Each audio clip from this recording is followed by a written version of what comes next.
Hello out there and welcome. This is Smart Prosperity, the podcast. It's a show about the green economy in Canada, the current affairs, the politics, the business, the technology, and the ideas at the intersection of the environment and the economy. We do a new episode every 2 weeks, and they are always 25 minutes or less. I'm your host, Eric Campbell. On today's show, can Joe Biden live up to his climate plan?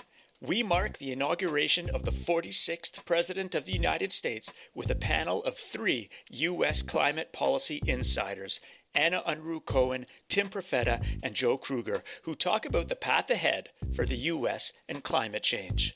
On top of that, my colleague Alice Irene Whitaker stands in for Mike Moffat to report on the 5 other things happening in the green economy this week. Buckle your seatbelts because this episode of Smart Prosperity, the podcast, and the Biden-Harris administration starts now.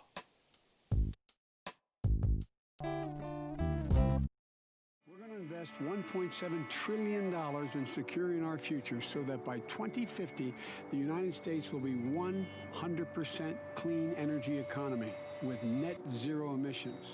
And by the end of my first term, we will have an A not frequently acknowledged fact is that U.S. carbon emissions actually fell during Donald Trump's presidency.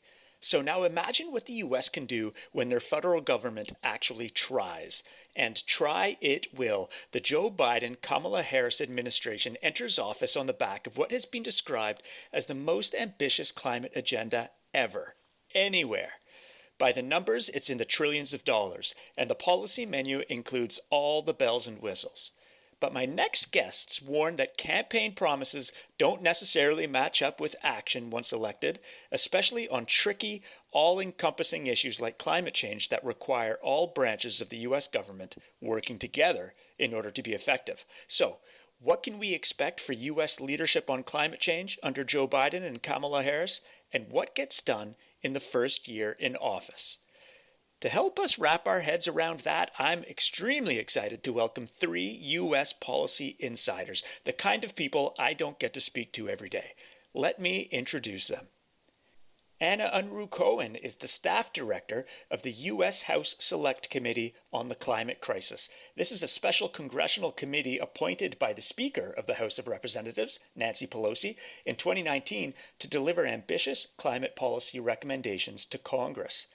Anna has previous staff roles with the House of Representatives, the Senate, and also some time working with the Natural Resources Defense Council. Anna, thanks for being on the program today. Thanks for the invitation. Next, I'm introducing Joe Kruger. Joe's the Policy and Strategy Director at the Georgetown Climate Center at Georgetown University. He too has an amazing depth of experience. He's worked at the state government level, also for the Bipartisan Policy Center, the White House Council on Environmental Quality, and the Environmental Protection Agency, among others. Joe, thanks for being here. Great to be with you. And finally, Tim Profeta is the director of Duke University's Nicholas Institute for Environmental Policy Solutions. He has had staff roles in Congress, including being an environmental advisor to former Senator Joe Lieberman. Tim is also the co-chair of the Climate 21 project, which drew on 150 experts to produce a 300-page blueprint for how the Biden administration can implement a whole-of-government response to climate change. Tim, thanks for being here today. It's a pleasure. Tim, let's start with you. For people trying to wrap their heads around the Biden climate agenda, there's a lot to look at. There's a $2 trillion infrastructure and clean energy plan. There's a $1.7 trillion clean energy and environmental justice plan. There's policy recommendations from a unity task force, a clean energy for Biden transition plan, et cetera, et cetera. You get the point. The first question on people's minds might be, can Biden do everything that he has talked about doing on climate change? There always is a schism between the ambition of a presidential campaign and what can be executed once an administration comes into governance. And I don't suspect this would be any different. However, I do think it's very clear that the ambitious climate plan of the Biden-Harris administration is one of the central foci of their administration. You look at the transition site And for people like Anna and Joe and I have been working for a long time in the United States, to have, one of the four priorities on the president-elect's transition side being the climate crisis is a change and a welcome one. And so I expect that level of ambition and priority will carry through. So, the question will really be, how do they execute the ambition? I think the investment agenda, particularly in the infrastructure to make the transition, will likely be a very high priority in the legislative proposals I'm sure Anna will talk about. So that should find its way through. A lot of that should find its way through. The regulatory agenda will find its way through. But it'll be challenging across the board to both politically and, somebody just gave the metaphor. This is like the Lincoln Tunnel going to New York City. There's so much priorities and so little bandwidth. All these things are going to have to get through that tunnel to the other side and there's just a lot to do. And Tim, there's different ways of getting a climate agenda through, here I'll borrow your imagery, through the Lincoln Tunnel. On one hand, Congress might play a role in moving that agenda through the legislative branch. And on the other, the president and his cabinet might move parts of it simply through the executive branch. Given your focus on the executive branch, what's your forecast on its role in moving the president's climate agenda, particularly in the first year? But a couple of the key things I'd expect. I think, one of the things that President Biden will have to do is he will have to have a new NDC for Glasgow when we come back to the table in Paris. And I think that will have to happen in months, not years' time. So I think what we're going to really look at is like what I would call the investment agenda through Congress, coupled with kind of a regulatory agenda using the pre-existing authorities to address climate, carbon pollution in the United States through the executive branch. So the key agency will probably be the Environmental Protection Agency and its authorities under the Clean Air Act to both regulate the stationary sources, the smokestacks, and the vehicles. And I would expect quick rulemaking under those authorities to be key priority of the administration. Then I also think there's going to be the other key effort will be sort of the economic policy coming out of the Treasury Department and thinking about how that investment is deployed in ways that's addressing bottlenecks in our transition to the carbonized sector. And then other programs that have more of a partnership approach, like in the agricultural sector. One thing that we're talking quite a bit about is whether things like the agriculture sector can create a carbon bank to create payment schemes for lower carbon agriculture. So that's a longer answer. And again, but I think it's going to be a whole of government approach. So there's going to be something going on in Justice Department, and there's going to be something going on in the Defense Department on this as well. It will not just be kind of stovepiped into these key agencies. Anna, you're deeply involved in the legislative branch. And until the two runoff elections for Georgia's Senate seats in early January suddenly gave Democrats a majority in the Senate, it looked like Congress wouldn't be an easy ride for the Biden climate agenda. Has that now changed? And what role do you see the U.S. Senate and the House of Representatives playing in moving the climate agenda in the first year under Biden? The Georgia election results were critical. And gives Democratic control in the Senate, allows them to set the agenda at committees and what comes to the floor, which is absolutely critical. But, it is 50-50 with Vice President Harris having to sit there to break ties potentially. So that's the narrowest of margin. The House margin majority for Democrats is also very narrow as well. So, the way our legislator works, that's going to require working across the aisle.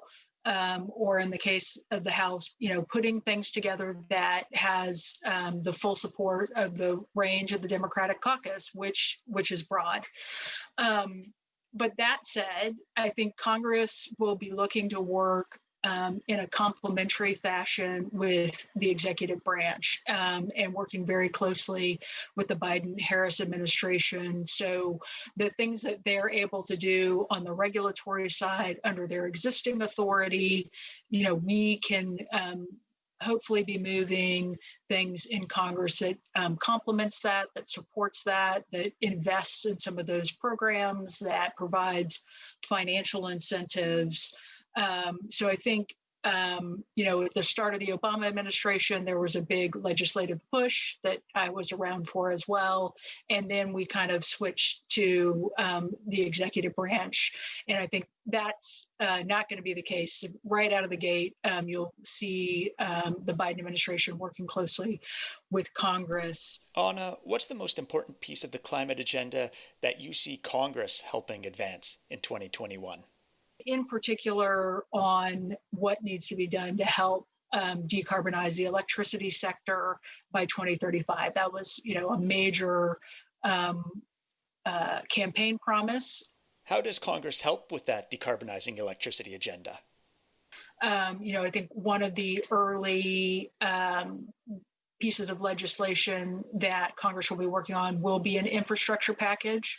And as part of that, there'll be investments in grid modernization, in electric vehicles, in other things that will help provide the investment that we need in, the really near term to unlock a bunch of the renewables and clean energy resources that we have in the U.S. and that we share, across the border with Canada.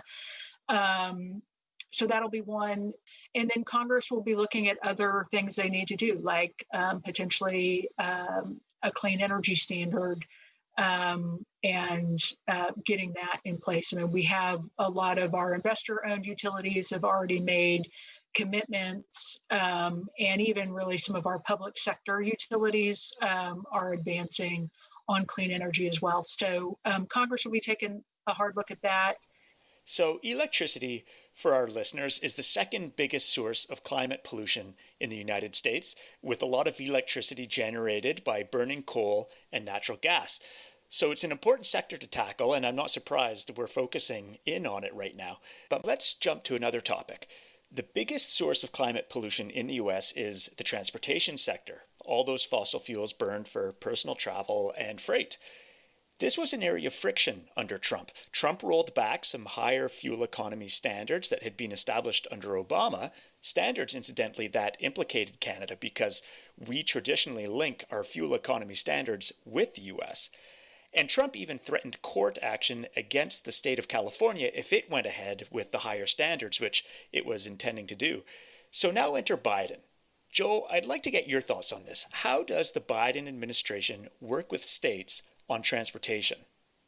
What I would assume will happen is, first of all, there'll be efforts to sort of roll back the effort that started under the Trump administration to curtail the California waiver and also to roll back the Obama era standards. I would assume that the Biden administration will go beyond the Obama standards, and there will be, a very aggressive approach to consistent with technology and cost to push those standards as far as possible, probably in concert with California and the leading states. And so I think that will be a real cornerstone of the administration's efforts. And I think there will be some synergies, and you can envision, for example, big investment programs in infrastructure that Congress would pass on electric vehicle chargers infrastructure, for example, coupled with regulatory standards on truck and car standards and state and local initiatives on electric vehicles. So I think working in tandem, active processes within the federal government to include state and local governments so that there's synergies as all those levels of governments go forward. I think we'll see a lot of that. Anna, from a congressional point of view, what gets done in year one on transportation? Well, transportation is critical, is now our number one sector for emissions. So we definitely have to focus on that. I think, again, Congress will probably be playing a complementary role to what the administration can do under their existing authority. So, both under the Clean Air Act and in the 2007 Energy Act, there's direction to the executive branch to be kind of maximizing fuel economy standards. And Congress will absolutely be willing to play a supportive role there if they need to be. As I mentioned before, I think we'll be trying to get more investment on electric vehicles and the infrastructure and other possible changes needed there to just help support that build out, both on passenger vehicles and also on heavier duty vehicles.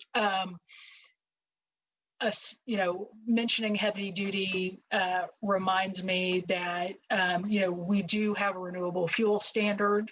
And I think that may be an area that Congress takes another look at.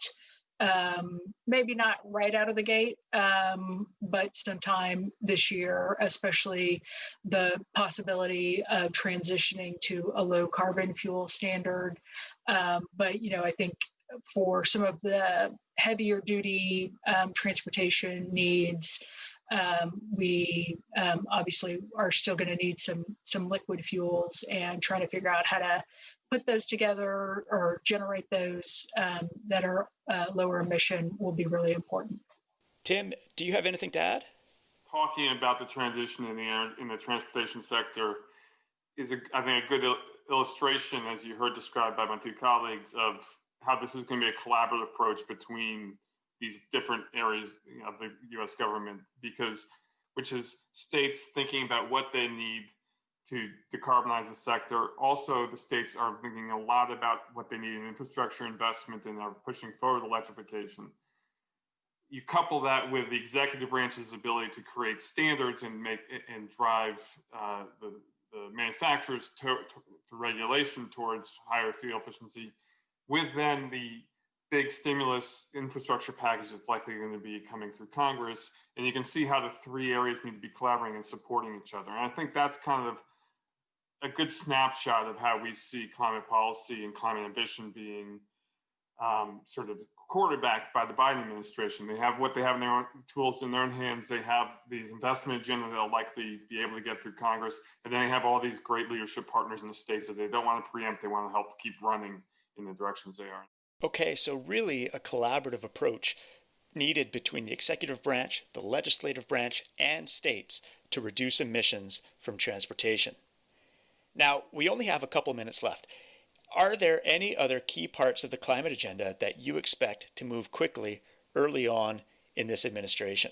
Well, I think one right off the bat, and we'll start on day one also, is that we talk a lot about Build Back Better as far as investing in clean energy. I think there's also a Build Back Better for human capital in the government, particularly in the executive branch.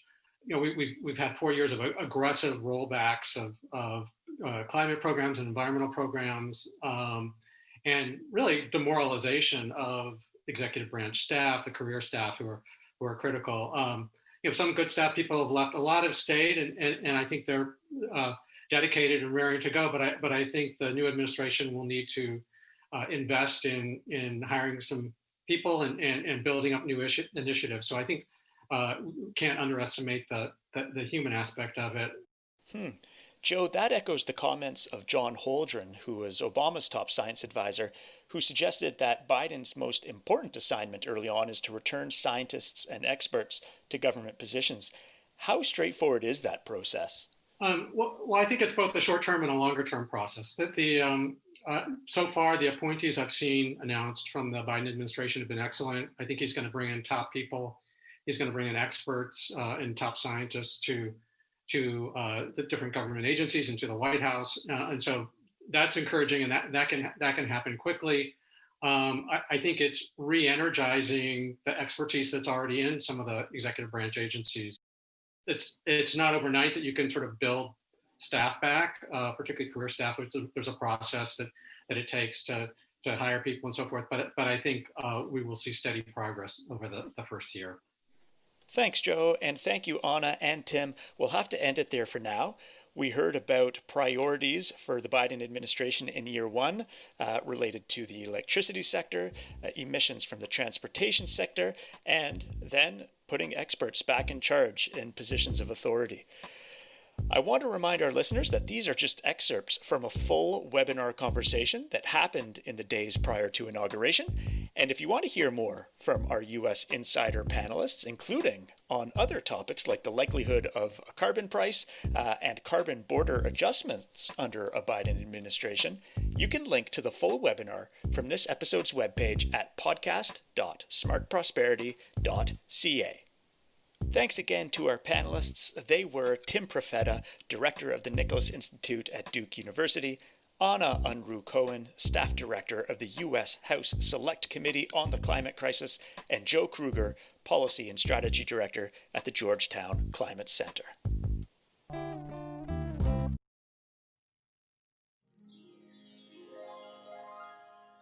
Now, the U.S. inauguration is the week's big news in the green economy, but it's not the only news. For all the rest, we usually turn to Mike Moffat, but Mike is off this week, and so standing in for him is Alice Irene Whitaker. Alice Irene is the Director of Communications here at Smart Prosperity Institute, and she's here to share 5 other things happening in the green economy this week.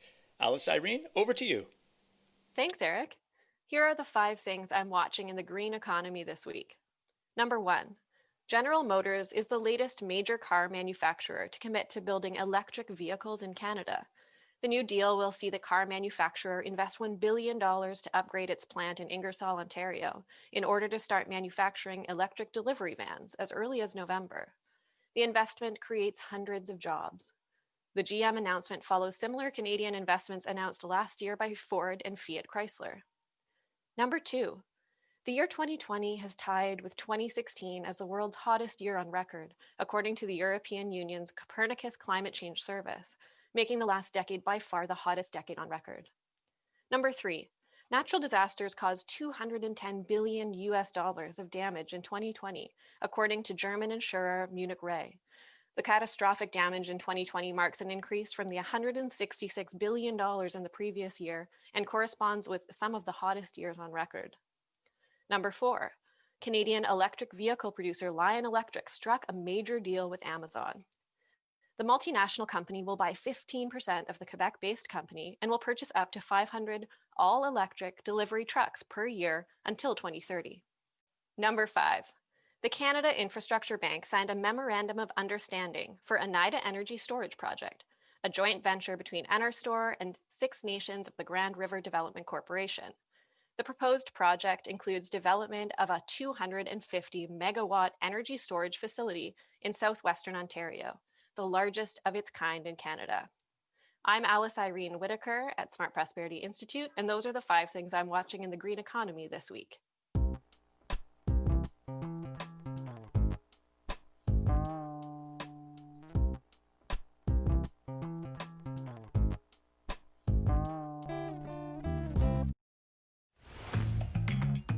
That's it for today's show. Remember, you can listen to all the shows at podcast.smartprosperity.ca. Also on YouTube, Spotify, Apple Podcasts, wherever you stream your podcasts. Have you got feedback? Ideas? I want to hear from you. Go to the website for my email address and Twitter handle. I hope you'll tune in again. Until then.